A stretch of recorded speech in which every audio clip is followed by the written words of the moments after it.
episode 457. Episode 457 of the Phase On View podcast. Yes, sir. Got my brother back with me. Hey, we got much to talk about. Like, share, and subscribe to the content, man. Shout out to you guys for continued support. Yes, sir. We here. First, let's discuss it, bro. Let's talk about it. It's been much in the news, but Tank versus Jake Paul has been confirmed, bro. It's been confirmed. I thought it was a hoax. I was waiting for Javante to post on his page. He did that. My initial thoughts on it was disappointment because I wanted that rematch between him and Roach. It's reported that that Tank is going to probably get upward to $100 million in this bout, and now it becomes what do you value? But Tank has done a lot for the sport of boxing as well too. Don't get that misconstrued. Jake Paul, no matter how you feel about him, now he is officially a boxer. So like, give credit when it's due. But if me in totality of this as boxing, it ruins the sport, bro. It waters down the sport. And it just makes it seem like the sport is just solely based off money and not the art of boxing. And that's why I said it's a little bit disappointing for me because Tank is 101, bro. 101. And he is in the prime of his career, bro. And he just came off a bout where, he didn't do the best. And Roach, shout out to him. He gave him that smoke. And for those people that can easily say, okay, well, Tank can, after this fight, he can go fight Roach. Cool. But still, just the look of it, it still is like, because also it's an exhibition. We may not even get a real true fight. And one thing about Jake Paul fights, that they're rigged. A lot of them are scripted and rigged. And it's not saying that he can't box, but also it's that element of it's entertainment, bro. So it's like, it's just for me, I look at it, it's just like it's a money grab. I get it though, you know what I'm saying? If I'm in a position, you know what I'm saying, to continue to feed my family millions on millions, I got it. But I'm disappointed. That's my first initial thought. I was disappointed. Me, obviously I want to see Tank fight Rose, but I also just think about all that Tank has said recently, even leading up to Rose's fight. I think he's mentally checked out of boxing. Because he said it multiple times. He's like, man, it's trash. He's like, somebody asked him, how do you feel about fighting? It's trash. It's trash. I don't even like doing it. I think he's genuinely just checked out of boxing mentally. Like, I don't think he cares for the sport anymore. Yeah. I don't think he has the same love and passion he has for it. So this move doesn't surprise me that much. Like, obviously it's like interesting, but I don't think it surprises me. When I think about what he said, I think he's just like, man, let me do this real quick, grab a bag, because it's like whatever. Right. Like, I don't think he cares for boxing that much. I don't know. At least maybe it's not even just the sport. Maybe it's all that surrounds the sport and everything that's out. So when I think about where he's been mentally, as far as like how he's portrayed, how he feels about boxing, and the stuff he said about how he's about to retire soon and he's kind of done with the whole thing, it doesn't surprise me too much. I think he's mentally just checked out and just kind of doing whatever he wants. He's not really competing seriously anymore because he doesn't really feel the need to do it. I think he's just mentally checked out. And one thing I do applaud is the fact of knowing when you have burnout. You know what I'm saying? Yeah. Noticing that, because that's a real thing in sports. When you play it for so long, bro, you will get burned out. It's not an if, it's a when that's going to happen.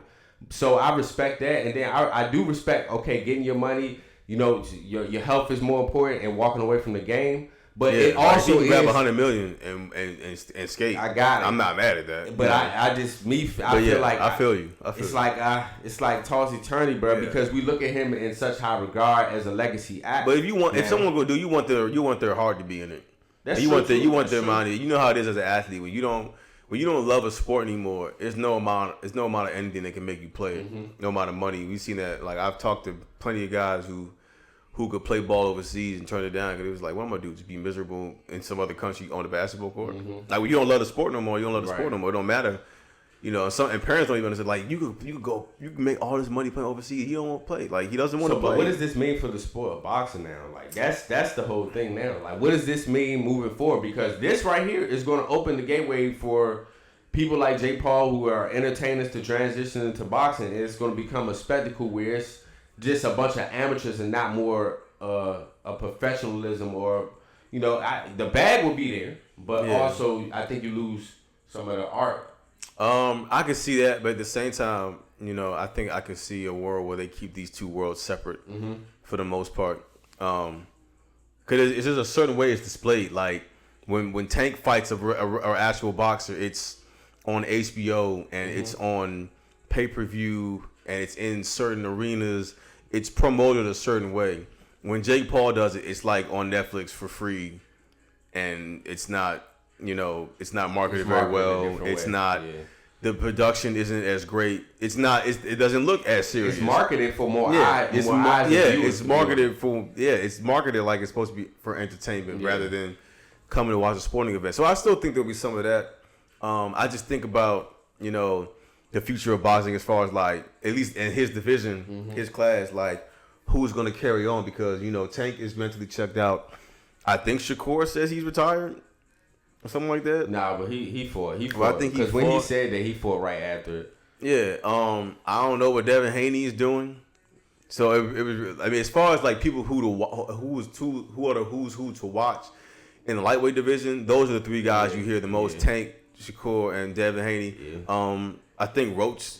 Since after that fight, I think Roach will probably finally start being in those conversations. Yeah.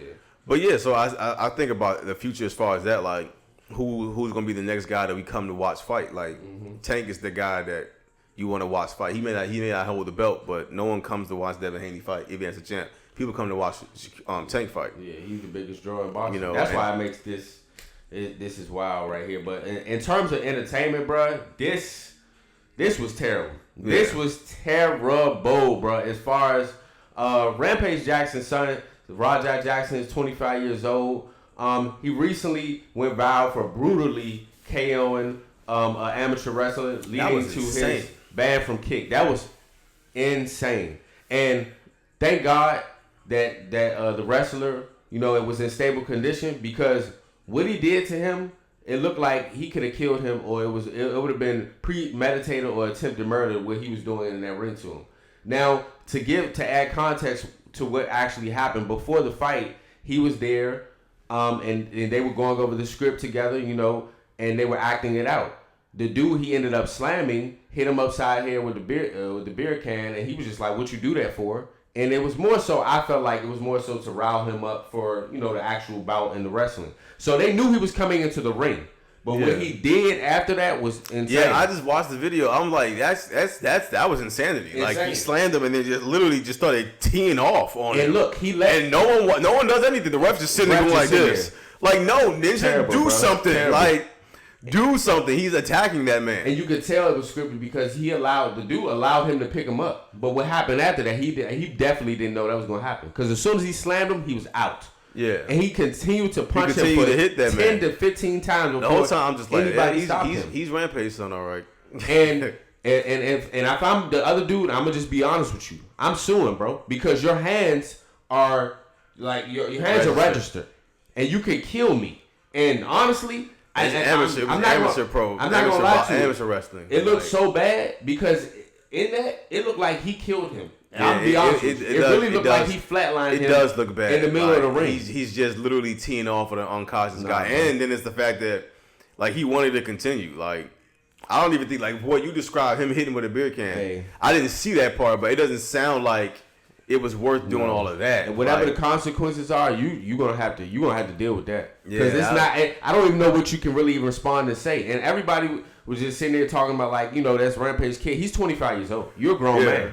You're a grown man, bro. And those consequences behind that it's unfortunate because I've been seeing them go viral and their bond as a father and son. And just seeing them interact, it was good. And you don't really see Rampage Jackson like that out in the media. But now. This happens. It slows things up because he got banned from kick instantly, and now you're not only losing, not only getting consequences, you losing out on money and opportunities, bro. Like this was crazy. That was crazy, especially like you just watching it. It just looks crazy, bro. He slammed him so like I thought he flatlined him instantly, bro, instantly, but. Hey man, did you see the let me keep my list up. But also before we even talk about that, it goes into the conversation. Let this be said on here. Wrestling and WWE, whatever you say, it is real. It's just scripted. Don't get it twisted. They're out there sacrificing their bodies as well. For sure. Don't get it twisted. It's not like they just the thing about wrestling is there has to be trust between the guys in the ring. Facts. There has to be trust between guys in the ring, you know, and that's the only way guys get hurt. People talk about it all the time. The way guys get hurt is when somebody goes off script. When you don't have trust with the guy in the ring. That's why a lot of the pro wrestlers, when they talk about guys they couldn't stand getting in the ring with, they always say Bill Goldberg. They always talk about Bill Goldberg because Bill Goldberg, you know, he hurt. There's a lot of guys. He played dirty. He did a lot of stuff in the ring. People. He really hurt people doing stuff he had no business doing. That was off script, stuff that was unsafe, and guys got hurt behind Goldberg and his antics. And a lot of guys just did not mess with I can't stand. I don't like Goldberg. I don't like getting in the ring with him because he's always doing something he got no business doing. And guys get hurt when they wrestle him. He's always doing something dirty. So it's definitely like it's fake, but it's scripted, but you're still putting your body on the line. You have to have trust with the people with you guys in the ring. You gotta have trust with who you wrestling with. Watching this new doc on Netflix about WWE and stuff, I would never call it fake ever again in my life because it's really not. Sometimes you can't say like difference. Guys really get hit with chairs. Get hit with chairs, ladders, falling through stuff, bro. Jumping, all that stuff is legit, bro. Like legit blood it's no faking it. It's just for your entertainment, and they're not actually like hitting each other every blow or whatever. But it's real, bro. So that leads it to the conversation about Sports Illustrated dropped the top 20 wrestlers of all time. Let's go through the list. Let's see what we agree with and what we don't. Let's just go through the list first. All right, so number 1 through 20 in order: Stone Cold, Hulk Hogan, Rock, Cena, Roman Reigns, Undertaker, Triple H, HBK, Bret Hart, Bruno Sammartino, Randy Savage, Kurt Angle, Roddy Piper, Edge, Randy Orton, Andre the Giant, CM Punk, Chris Jericho, Mick Foley, Becky Lynch. Now, I personally would have Jeff Hardy over Edge, and I would personally that's just me. Have Ric Flair in my top 10. Is a top 5, top 10 wrestler. Close. I don't know how he doesn't make this list. Not even close, bro. Sports Illustrated, you guys should be ashamed of yourselves because that's the Nature Boy. What are we talking about? What are we talking about? Ric Flair? The Nature Boy. He acts like there are certain guys. All the guys that I feel like who are in the top 5 or should be in the top 5 or even in the top 10, are guys that transcend past wrestling. Correct. Like Stone Cold is an icon outside of wrestling. Absolutely, John Hulk Cena. Hogan is too. You know, despite how you feel about it. As far as like Hulk Hogan is an iconic figure outside of wrestling. The Rock, 1,000%. Absolutely, John Cena, 1,000%. For sure. Roman Reigns, I don't know outside of wrestling, but I know the younger generation of us, they view him like that. So I'll say yes. Undertaker, outside of Triple H, Shawn Michaels, Ric Flair. Facts. He's synonymous with hip hop culture. Literally. He is. He's synonymous with he transcends past wrestling to the point where you go in NFL locker rooms, they do give me 2 claps and a Ric Flair. Woo! You listen to rap songs from the 90s till now. Right. You can just go on. I don't know. You can go online and say how many rap songs have Ric Flair mentioned. He's in there because he embodies hip hop is all about being flashy and having money and being fly, and so that's why certain guys were synonymous with hip hop. That's why Donald Trump was known as a cool figure in hip hop before we found out he was racist, because he was all that stuff. He was cool. He was rich. He wore the nice suits. Same thing with Bruce Wayne. Bruce Wayne was that guy. He was the playboy billionaire. Ric Flair was all of that. Alligator shoes, diamond earrings, cultural icon. Jet flying, cultural limousine riding. He was all like the fur coat.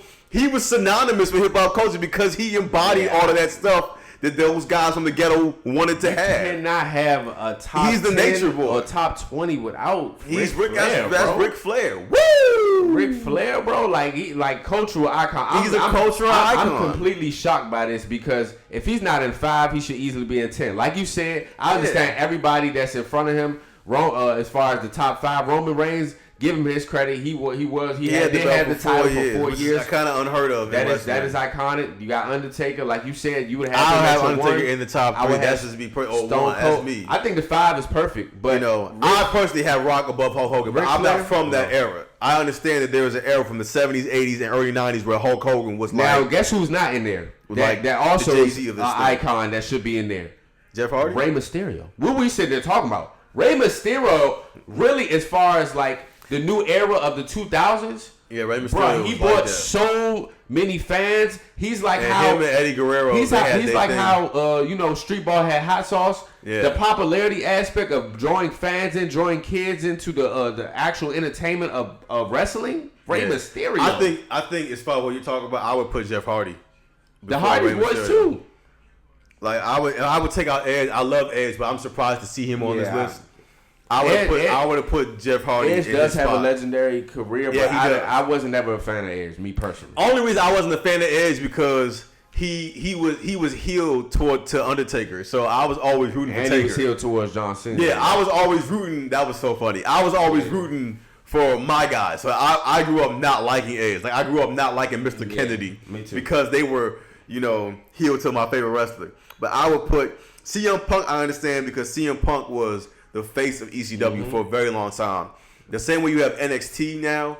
I don't even know ECW. I think ECW is NXT now, but ECW was the other wrestling league that was outside the WWE, but they still partnered with the WWE. Him and Sabu. He was like, you think like the face of certain like The Rock was the face of wrestling at one point. Taker, Triple H, all those guys. CM Punk was the face of ECW for a very, very, very long time. And to that, he transitioned to the WWE. Yeah, and he was the face, did his thing. One of the faces for a long time. For a very long time, yeah. He has about 20 years in the game on each platform, and he's still doing his thing with the with being an analyst on there. So I can definitely see CM Punk, but not having Ric Flair on here is a travesty. That's just I don't know how you don't do that. I don't know how you don't have Ric Flair. And it's like he's so great. He literally told me, he said, pull up the list. I want you to see who's missing. I got the 10 and Rare Bruno Sammartino, and I said, wait a minute. I said, when I read Bruno Sammartino at 10, I said, hold on. I said, wait 1 second. I couldn't even finish the list. I said, wait a minute. That should be a given. I said, I was like, how you forget Ric Flair? Where's Ric Flair? And then I read the rest of the list. I said, he's not even on here. I said, oh, snap. Like that's just like, come on, man. Yeah, Ric Flair. Matter of fact, I just sent it to my people in my chat. I said, look at the list. Tell me who's missing. I know you'll see it. But he said, I'm guessing Ric Flair. I was like, how do you not have Ric Flair? Don't even make sense, bro. How do you not have and my friend what the fuck is Ric? Like, how do you not have the Nature Boy? Come on now. We already know these lists are definitely come on, sports. Sports Illustrated should know better because they're a sports. You're a sports focused. And me personally, newsletter. I don't know who Becky Lynch. I've heard of her, so I'm not sitting there talking about her greatness. But for me, where's Trish at? Where is you know what I'm saying? Like if you're gonna add my favorite female wrestler, Michelle McCool, female wrestler, who's just so happy to get married to the Undertaker, which is crazy. Yeah, but wrestling, man. But I've heard of Becky Lynch, so I'm gonna give her credit because I know I've heard who her. Becky Lynch she did some other things in wrestling. I know who she is, but popularity wise, I went Trish. Have you what's the other name? What's her name? Not Trish. The other popular one, but another one, Booker T. Yeah, Booker T. Booker T. No, listen, Booker That's T. Another one I think. If we're just talking about like accolades, Booker T is easily top 20. Popularity wise, he might not have been that popular, but if you look at like his accolades, he's like a 30-time champion, something like that. He's had so many belts in wrestling. It's crazy. And I know there's so many people that you can name, but for me, and I know we're speaking on our, generation, but Big Show and Kane, I don't know. I think they should be included in some, if they not 20, 25, but they did a lot for wrestling as well, too, bro. It's a lot of guys. It is a lot. It's a lot. Because you could argue Batista. Yeah, you could argue a lot of people. Yeah. It's a lot. Have you talked about, you might have, because I wasn't here for the last two parts. Have you spoken about the Sha'Carri Richardson thing? Yeah, I did. I did. Oh, yeah. We already broke that down. Trust me. I ain't even going to go back to it because, boy, I broke that down for real. That was crazy. I'm sorry. I missed. I was watching, but I didn't get that far. But it really was. I just didn't like what she said. I was like, I can't believe she said that. I was like, damn, you said that about your boyfriend.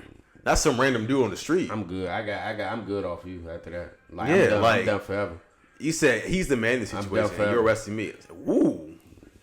wow, I'm getting arrested because of you, Christian. I said, wow. Right. That's like some random, that's your boyfriend. You put your hands on me, and now you don't want to take accountability for your actions, so you want to pit it say that about me. your boyfriend is alarming. I was like, that's some dude you're supposed to care about. That's some random fan on the street. Like, it's already bad, but the fact is, like, dang. And then knowingly the police brutality situations and stuff. Come on now. Yeah, man. Let's like, be real. Crazy. But you already spoke about it. Yeah, I think my 2 cents is that was wrong. It's time to close it. It's time to close it down. It's over. We done had a run.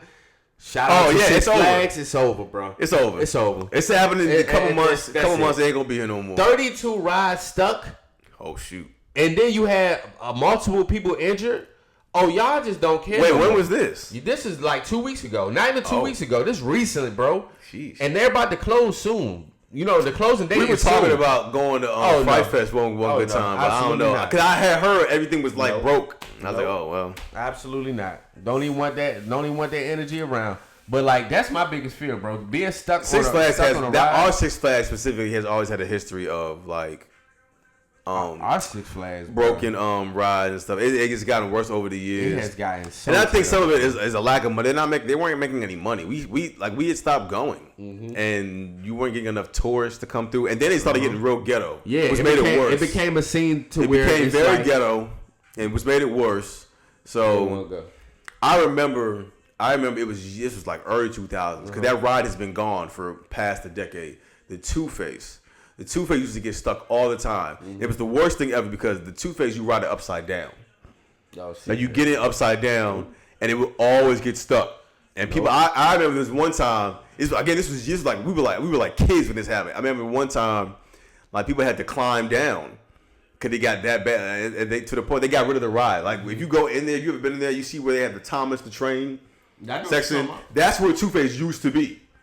That's exactly where it used to be, and it's been gone for over a decade. It was over for me. At least since the early 2000s, it's been gone. It was over when Avalanche, because that was the wooden ride. I said, oh, yeah. The last time I was there, that jump was shaking. I thought we was really legit. By the wooden ride shake, that's what they do. I said, that's it. Nah, I know, but nah, that's. Well, for me, I stopped going to Six Flags back in high school only because one, I live my neighborhood is like right by Six Flags, which is one of the reasons why it's so ghetto. Is because it's so close to a semi-ghetto neighborhood. Like it's easy access for those people to just migrate up that hill and get there. So I grew up right there. So like going to Six Flags was like a regular thing to the point where it's like, and it never changed. Like over the years, like Kings Dominion was always getting new stuff. Yeah. Six Flags never got anything new. It was nothing updated. And so after a while, it's like, why do we still come here to ride the same ride? I was agreeing. And like, and the Superman is great. Like you can see the Superman outside the park. It's that lit. Like it's one of the tallest rides in the country. But again, like if you ride the same rides for years, as someone who lives here and someone who lives by the park, it no longer becomes an attraction. It's to tourists, it might be just wasting cool, your money at a point, bro. And then when you go to other Six Flags, you be like, oh wow, like other Six Flags. Hey, look here, I don't care how old I am, bro. I've been in Massachusetts. I've been to New Jersey's Six Flags, which is the best one. But no, I'm mad. Before you say it, I'm mad. I'm mad at my sister because I never rode the King of the Car, and they tore it down last year. And I wanted to ride the King of the Car. You missed a damn thing. What? That's like the tallest ride. You didn't miss nothing, bro. You don't like heights. It's different. No, I rode all the rides at Six Flags. To what you're saying, bro? In New Jersey, you rode the King of the Car. I've been in the Six Flags in Jersey, bro. Oh man, bro. I am like as far as like what's it called? As far as amusement parks, like early in my life, bro. I've done it, bro.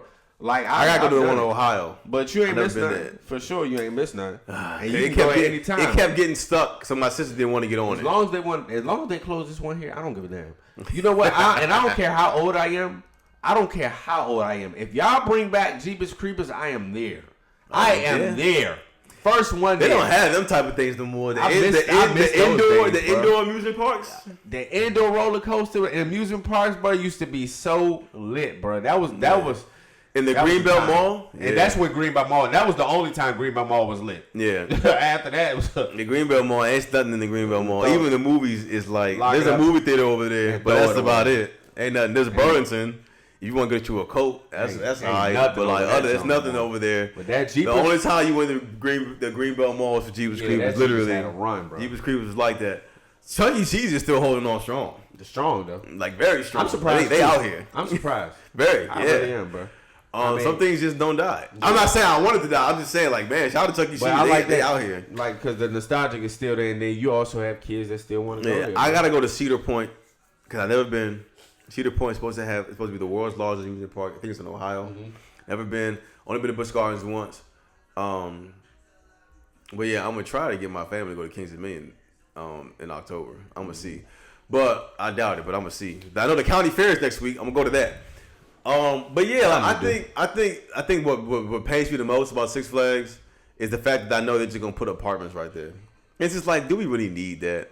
Like, we could really redo this if anything, but to be lazy and put apartments there, it's just like that blows me. Like, come on now, we can do something else. That with this space land. Is too large. We can actually redo Six Flags or something. But you're gonna put homes here across the street from other homes. Or some type of change of direction and something that would be entertainment or something, fun. Yeah, like something that an attraction, something that we could go pull up and have fun. Because we don't have many attractions. Put a drive-in movie theater there. We have, and if you want to go drive-through movie, you got to go all the way out to almost Baltimore, and then another main attraction you got to drive further to is just the harbor. So we don't really have that many. I'm gonna do one. When my games take off, we gonna put RT drive-in movie theaters. I know Sosa. That's one of Sosa's biggest dreams. We're gonna do that. That'll be fine. We're gonna find some land and put one in PG. My favorite wizard probably ever just recently retired, man. Shout out to John Wall, Shout out to John Wall, man. Like, the city loves you, bro. Like, for real. You embrace the city like it was your city. Put that jersey up in Rose Bar, man. Put that jersey up in the Rose Bars, the Rafters, and Hall of Fame John Wall. And that's another conversation that people are starting to have. But I do feel like the John Walls, the Derrick Roses, what they've done in the NBA, like, honestly, and for the time they were here, they did a lot. And honestly, if you look at the stats, and for D Rose, I feel like it's a shoe-in because you have an MVP, bro. There's no MVP that's ever made the Hall. Come on, that's why I feel like D Rose should make it. There's not a single person who's won MVP that's not in the Hall of Fame. And the fact that he's the youngest, I feel like is enough that'll get him in there. I don't think he'll go first ballot, but I'd be very surprised he doesn't make it. He'd be the first MVP to not make it. And I think he deserves it. And then in terms of John Wall, bro, like, I was watching something on TikTok and it made me one of the best high school players in college into perspective. Because we on my show, we were debating John Wall versus D Rose's career, and my friend was like, he felt like D Rose just has the MVP over John Wall. He felt like John Wall did more, and I was kind of like, eh. But then, like, when I one of my favorite TikTok guys who does basketball, Chilltown, shout out to OG, he was like, what if I told you you're going to get a lead guard on your team, play for 11 seasons, and for half the time, he's going to be an all-star, five-time All-Star, a four-time All-NBA. He's going to lead the league in assists. He's going to be an all-league defender.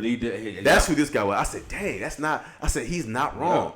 Like, John Wall played for 11 years, and for half of those years, he was an all-star. Elite. He was an all-league defender. Two-way player. And he led the league in assists. For sure.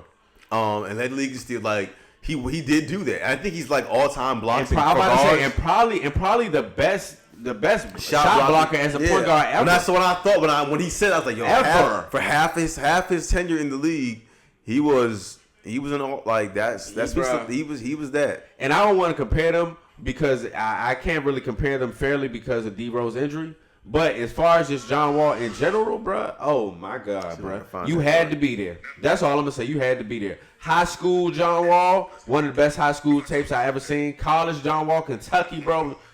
All-Star. He made the All-NBA third team. He made all defensive second team. Yep. He made the All-Rookie team, first team. Mm-hmm. He was a slam dunk champion, and he was the SEC Player of the Year. He might make the Hall. He might make the Hall. And there's other players that have made the Hall without championships that had longevity and that was successful, that have accolades, bro. He should make the Hall, bro. Yeah. I'm just be, and so now, and I know this. Bro. I know the type of stuff doesn't like help get you into the Hall. It's more like for like hoop fandom. When people ask about who has the best high school mixtape, John Wall's name is pretty much for sure. Like, there's a few guys whose name gets brought up as far as the best. John Wall's name you hear a lot as far as having the best high school mixtape. It's like him, Austin Rivers, Zion, Akil Carr. Yep, but you hear a lot of the hoopers, like in the NBA, a lot of guys say John Wall has the best high school hoop mixtape. He got the best hoop mixtape. Genuinely, shout out to John Wall, bro. Yeah, so shout out to John Wall, and he paid for a lot of people's rent during the pandemic. People in the city, you know, people like he really touched people in the city, man. Like a lot of people wouldn't have homes, you know, right now without John Wall, you know. So and real down to good people, bro. I met John Wall on a couple of occasions, bro, because I used to work down there, bro. Just good people, genuine person. Came out there to work, hard worker, bro. Got to it, bro. Embraced the city, embraced his teammates, definitely bro. embraced the city, and he man. really loved being a Wizard, bro. So I just shout out to him and peace to his endeavors after, because he's gonna be a sports analyst. So that's gonna be dope as well too. You get to see him talk basketball. My favorite Wayans brother, bro. My favorite Wayans brother of all time, and I think he might be the best. It could be debated, but Marlon Wayans called his new role and him the most important and best role of his career. That led me to really think about, bro, Marlon Wayans. Look at his track record, bro. Marlon has so many classic movies that he has been in. Like, go from Above the Rim. We can go from Above the Rim. You can go to what's it called? Scary Movie. We can go to Haunted House. But it's so many more movies that he was in, just called classics even before, bro. Like, Marlon Wayans, bro, if you go down the list of his movies, his accolades, his TV shows, of course, White Chicks, of course, Little Man. Like, he has had so many roles that he would, like, just star-studded in. And for him to even be at this age, at this point, and he's saying that this might be his best role or most important role, that says a lot, bro. Because Marlon Wayans, bro, if you look back on it, he might be one, if not the most accomplished, one of the most accomplished comedians we've ever seen, bro.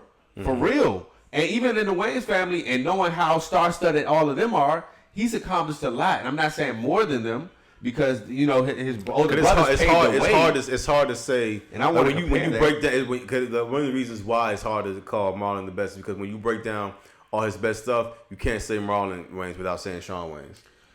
It's hard to say. That's not true, though. That's not true. It's hard to say. When you go over his best stuff, like you said, Little Man, Sean is in that. Yeah, he is. The show, Sean is in that. White Chick, Sean is in that. He is. I got it. How to Be a Menace, Sean. Like, it's hard to say Marlon without saying Sean. But I feel like that diminishes his greatness, though. It doesn't. I'm just saying it's hard to say he's the best, because when you think if you name his best stuff, I can't give you that. Because if you look, we can look at all his movies and TV shows, bro. It's many of those movies that really have nothing to do with Sean and are cult classics. But I'm saying, if we were going on the street and say, name your top 5 Marlon Wayans projects, do you think majority of them would be the ones he did with him? And that's fair, but that's what I'm saying. But are we going to include the things that we don't know? You know what I'm saying? Are we going to include the Above the Rim? We're going to include the other cult classics he's been? Movie. But he's been in a lot of other cult classics, like Marlon has done more without Sean for sure. For sure. That's not what I'm saying. TV shows, all that. That's not what I'm saying. I just think if you were to ask people like what are their favorites from him, they're gonna name the stuff that Sean was in. So it's like you got to give Sean his credit too, as far as being a top winner. That's what I mean by it. It's hard to say Marlon's the best. I get it.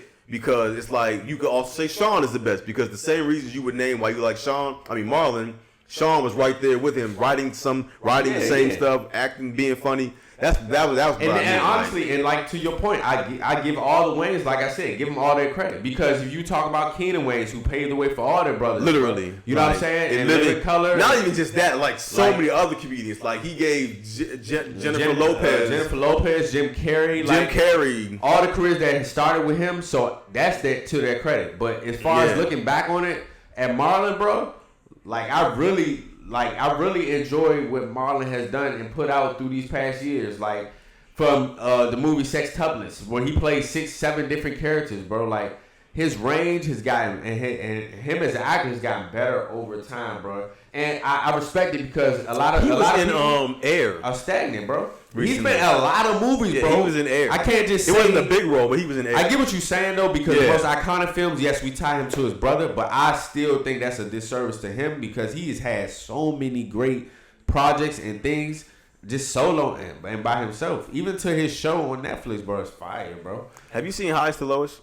No, I'm looking forward to seeing it. I'm looking forward to seeing it. It was cool. I'm not gonna lie. I'm looking forward to see it. I'm not blown away like I wanted to be, considering it was Spike and Denzel. But it was cool. I'm interested in seeing the movie Weapons. I keep hearing about it. I keep hearing about it. So one of my students said they saw it. I was like, who took you to see Weapons? I haven't seen it. In 5th grade, I said it's my mom. I was like, all right, okay. Mean, hey, mom's cool. I'm about to say, hey, listen, my mom showed me Jaws and I was too young to watch it. So who am I to judge? Facts, though. Facts. Moving on to football. Unfortunately, Shadow Sanders was waived by the Bucks in his recent in the last preseason game. Unfortunately, he got in an incident on the field with one of the Bills tight ends where he threw a punch after the Bills tight end was just continued to block him after the whistle was grabbing his face mask. But not a smart move. It's unfortunate because yes, it's not a smart move, and I'm not just trying to shoot him bail as well too, but also it's one of those things where you already know they have a target on their back. So yes, and you're not in position. You need to make better decisions. So I got that. But the writing has been on the wall. Like, you know what I'm saying? The writing has been on the wall about the Sanders and about Deion Sanders and his children and all these things mixed up in the media, bro. It's messed up because I feel like ultimately they still didn't get a fair shot. Yes, they worked hard to get in the positions. But I just feel like they ultimately haven't been getting a fair shot. And what I see is that every single time that they play, they bringing in them numbers. And if we want to be real, the NFL is a business. Yeah. Y'all are gonna need these players on your team. Yeah. And it's unfortunate because I feel like both of them are worthy of a starting position. Shador just got listed as third string. I don't know about start Shiloh. I think he can make an NFL team. He definitely can make an NFL team. Be a starting safety, not yet. But even in college, I didn't feel like the opportunities you just been seeing. That's the writings on the wall. Yeah, and they played with Shador. I was on my cruise hearing about it. They played with him. I was like, they did what? They took him out for the 2-minute drill. Out. I ain't never heard of that. They changed the playbook. They had him in there with, and then when you see recently all the cuts that were made, it was like y'all played with him. You cut 4 of the linemen you had in there with him. And then, to add insult to injury, then you cut Kenny Pickett. Add insult to injury, the quarterback that you replaced him in the 2-minute warning got cut. You cut him too. So it was purposely. You already know. The you didn't even hide it well. It's like, come on, man. Why'd you do that? You know?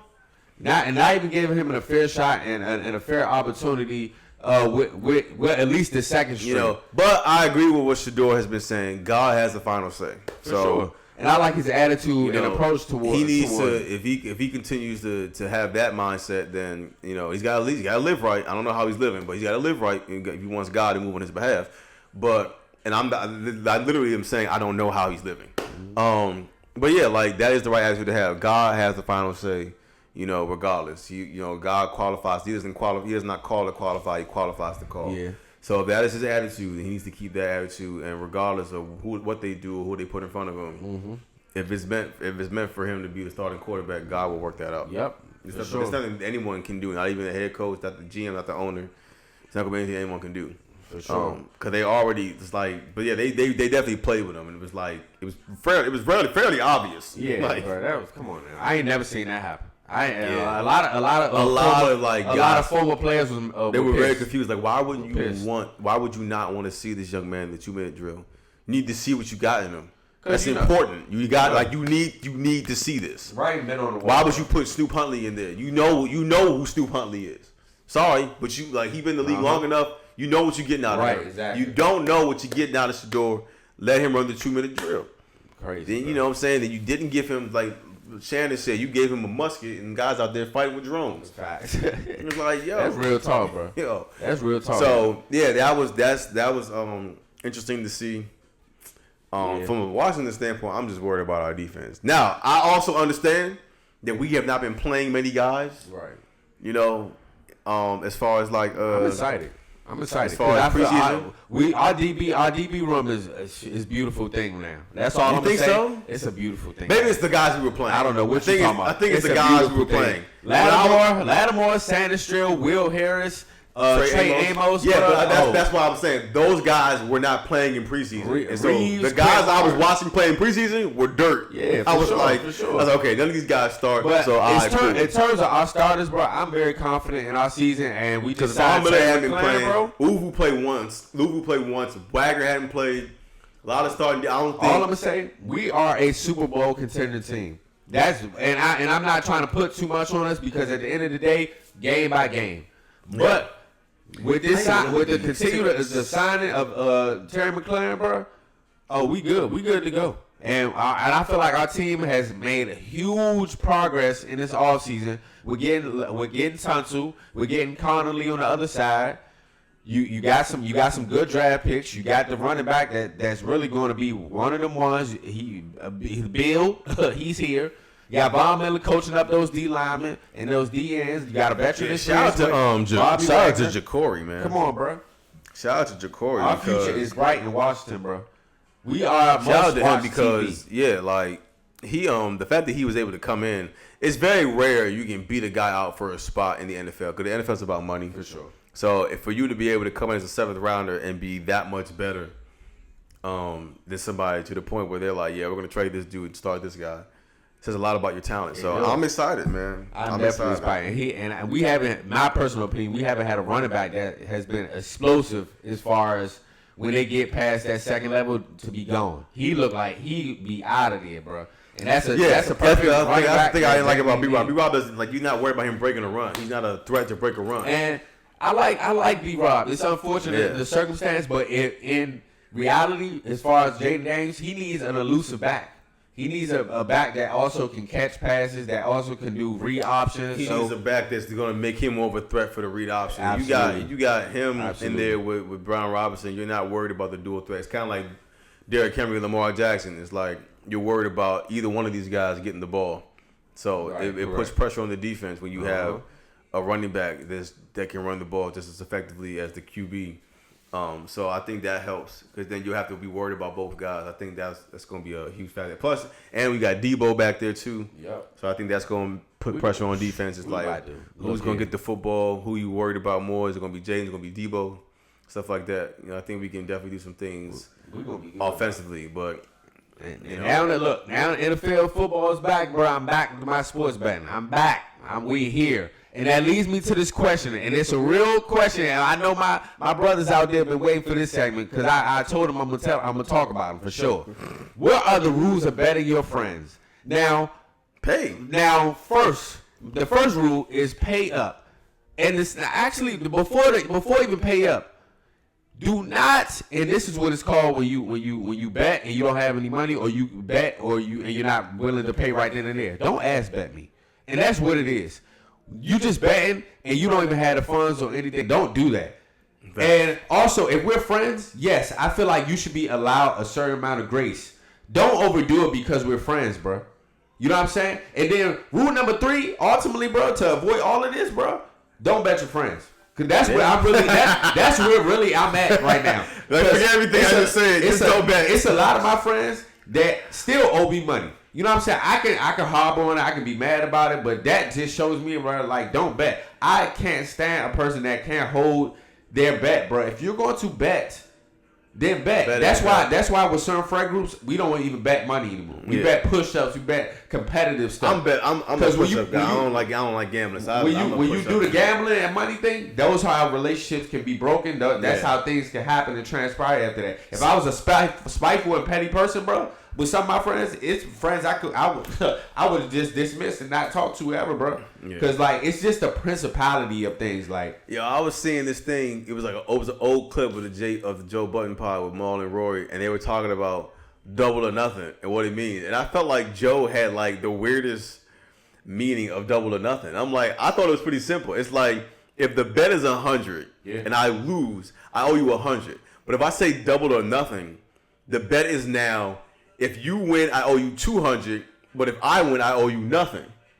Joe was like, no, you owe me 300. He's like, wait, huh? How owe you 300? Because the other 100, you know, like, no, that's not what double or nothing means, Joe. Double or nothing is you double the original bet. Facts. Or nothing. It's like, if I win, I owe you nothing. But if I lose, I now owe you double the original bet, which is 100. So I owe you 200. Correct. So I thought, but it was like I never heard Joe's logic. It was like he was adding the 2 to the 1. But just It's like, wait a minute, hey, look, that's not how that works. It won't be that confusing if you don't bet your friends. that's really come down to. Because am I making sense? Like that's how double or nothing works. I get what you're saying. It's double or nothing. Now we do triple or nothing, then we triple the original bet. Leave me the hell alone. If you do not have the money, or if you're not confident in yourself, and if you know that you're not about to pay up, bro, do not bet, bro. That stuff can get real, bro. Like that's why gambling and betting is so dangerous. And also in this same breath and conversation, bro, apologies need to go out to Malik Beasley. The NBA need to do something about that because he just lost out on $42 million extension he could have had with the Detroit Pistons. Hold on. So Malik Beasley, I'm gonna just give you backstory. Malik I know Beasley, what happened. Oh, okay. So he was taken out of the lawsuit. But this is why I say that I don't know if the NBA needs on because it wasn't the NBA investigating him. It wasn't like that other situation. It was the United States DA. Okay, so I can understand why the NBA was like backing off. Because he was being federally investigated. He was. That's why. Had it been like an NBA, like who was the dude that got kicked out the league from the Bulls? I know you're talking about. That was a strictly NBA investigation. Right. So had they been wrong about that, and they moved that way, then yes, I can see how the NBA needs to fix that because they were wrong. He needs to sue somebody. Yeah, but it was the United States District Attorney's Office that was investigating. He was being federally. I can understand why the DA was like, hold on. I mean, the NBA was like, hold on, brother. We need to distance ourselves from this. So I can understand that because he was being federally investigated. So I can understand why the NBA would probably want to distance themselves because you don't know what's going on. It's like, wait a minute. Like, what do you mean the DA's office is investigating you for gambling? So that's why I would say I don't think the NBA is wrong. But they owe him an apology. But I do think it's messed up. He missed out on $40 million. He lost his house. Come on, bro. I think that's kind of That's hopefully free agency someone will still pick him up. But yeah, I get it. I'll be pissed. That was messed up. It's like the Mavericks. The Mavericks made. I ain't gonna lie. If I'm Luka, I love the fan base. But if I'm Luka, the Mavericks will get smoked for the rest of my life because he missed out on 400 M's. For sure, bro. He missed out on 400 M's. And he just bought a house. Yo. Y'all will get 70 every time I see you. But just imagine, until I make that money. Just imagine missing out on money for something you ain't do. Oh, yeah. Until I make a $400 million contract, the Mavericks will get 70 from me every time I see them. Love you, fans. Not your fault, but ain't no way. I feel that. Yeah, he missed out on generational money. That's crazy. To end this off, the rules are better. Your friends, ultimately, don't bet your friends. Yeah, just just leave it alone. And if you do, don't do money. Ups. Do something else than money, bro. Because it'll get tricky. Push-ups, bro. drinks. It'll get tricky. I don't want to start resenting. A bill. When we go out, you paying the simple stuff like that. I don't want to start resenting my friends and stuff like that just because y'all don't want to pay up, bro. Like y'all have to. You got to keep it a stack, bro. Like goodness gracious, bro. Blowing me. My hot take for the day. My first hot take.